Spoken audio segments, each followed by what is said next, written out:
तुमचं घर आहे का, तुमची गाडी आहे का. आणि तो मुलगा बिचारा त्या ट्रॅक मध्ये की अरे आता मला तर घर घ्यावंच लागणार. एखादा 25 वर्षाचा मुलगा लग्नाला तयार होतो, जे मुलीकडचे मंडळी असतात ते काय विचारणार, तुमचं घर आहे का, तुमची गाडी आहे का.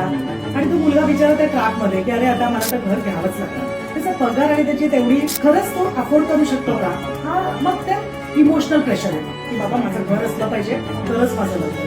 मग तिथेच तू लगेचच ईएमआयच्या ट्रॅकमध्ये आला.